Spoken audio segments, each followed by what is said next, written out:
The last voicemail. I never thought a simple beep could shatter my world.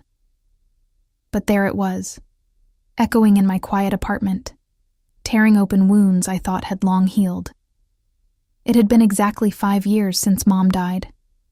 5 years of trying to move on, of forcing myself to build a life without her. And just when I thought I was doing okay, that stupid old phone I found while cleaning out my closet changed everything. I hadn't even meant to turn it on. It was just an ancient flip phone, probably from high school, buried under a pile of old yearbooks and photo albums. But something made me plug it in, watch as the screen flickered to life. One missed call, the notification said. My heart stopped when I saw the date.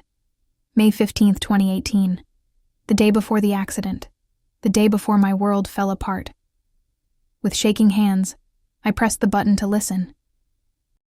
Hey, sweetie, it's Mom. Her voice, so clear, so alive, filled my small bedroom. I sank to the floor, phone clutched to my ear. I know you're busy with finals, but I just wanted to check in. Dad and I are so proud of you. You know that, right? Anyway, I made your favorite lasagna. It'll be waiting for you when you come home this weekend. Love you to the moon and back, kiddo. Can't wait to see you. The message ended, and I sat there in stunned silence. How had I missed this call? Why hadn't I checked this phone?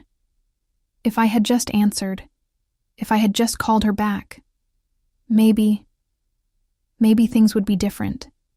Maybe she'd still be here. Tears streamed down my face as I hit replay. Again and again, I listened to her voice. It was like she was right there with me, just a phone call away. But she wasn't. She never would be again. I don't know how long I sat there on my bedroom floor, that old phone pressed to my ear. Hours, maybe. The sunlight faded, shadows crept across the room, but I couldn't move. I was frozen in time, lost in a moment from 5 years ago. It wasn't until my current phone buzzed with a text from my roommate that I snapped back to reality. Hey, you okay? You've been really quiet. I stared at the message, unsure how to respond. How could I explain what had just happened? How could I put into words the tidal wave of grief that had just crashed over me? Instead of replying, I found myself opening my photo gallery. I scrolled back, until I found the pictures from my college graduation. There she was, beaming with pride, her arm around my shoulders. It was the last photo we ever took together. I remembered that day so clearly.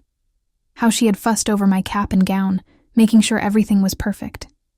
How she had cheered louder than anyone else when I walked across the stage. How she had hugged me so tight afterward, whispering how proud she was. If only I had known it would be our last hug. If only I had held on a little longer, memorized the feeling of her arms around me, the scent of her perfume. If only I had told her one more time how much I loved her. The next photo was from the day after the funeral. I barely recognized myself, hollow-eyed and pale, forcing a smile for the camera. Dad stood beside me, looking just as lost. We were trying so hard to be strong, to keep going. But how do you keep going when half of your heart is missing? I switched back to the old phone, pressed play on the voicemail again. Love you to the moon and back, kiddo. It was what she always used to say, ever since I was little. I used to think it was cheesy, would roll my eyes every time. Now, I'd give anything to hear her say it just one more time. A memory surfaced, sharp and clear. I was maybe 6 or 7, crying over a scraped knee. Mom had scooped me up, kissed my forehead. It's okay, sweetie, she had said. Mama's got you. I love you to the moon and back. But she couldn't kiss this pain away. No one could. It was a wound that would never fully heal, a hole in my life that could never be filled. I had learned to live with it, to work around it, but in moments like this, it felt as raw and painful as the day it happened. I found myself wishing, not for the first time, that I believed in an afterlife, that I could believe Mom was somewhere out there, watching over me, proud of the person I had become. But I couldn't make myself believe that. All I had were memories, fading photographs, and now this voicemail. My finger hovered over the delete button. Maybe it would be easier to erase it, to not have this reminder of what I had lost. But I couldn't do it. This was her voice, her words. It was all I had left. Instead, I pressed the save button. Then, hands still shaking, I pulled out my laptop and started searching. There had to be a way to transfer this voicemail, to save it somewhere more permanent than this old fragile phone. As I worked, memories kept flooding back. Mom teaching me to ride a bike, cheering as I finally found my balance. Mom staying up all night to help me finish a school project I had procrastinated on.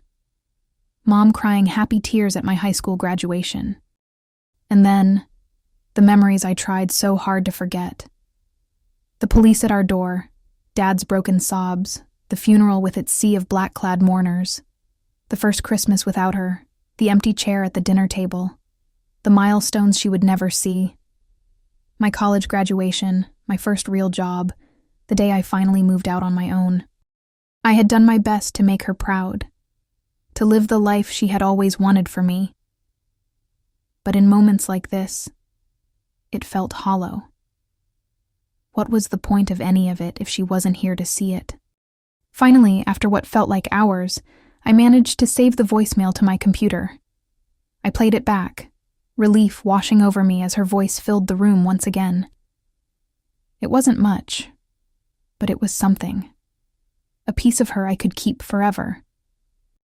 Wiping my eyes, I picked up my phone and finally replied to my roommate. "Not really okay," I typed. Found an old voicemail from my mom. Hit me hard. The reply came almost instantly. "Oh, honey, I'm so sorry. Do you want me to come home?" I hesitated, then typed back. "Yeah, if you don't mind. Could use a friend right now." As I waited for my roommate to arrive, I sat there listening to the voicemail on repeat. Each time, it hurt a little less. Each time I found myself smiling a little more at the sound of Mom's voice, the love in her words. I realized then that this voicemail wasn't just a painful reminder of what I had lost. It was a gift, a chance to hear my mom's voice again, to remember her as she was, full of life and love. It was a piece of her I thought I'd never have again. When my roommate arrived, I was still crying.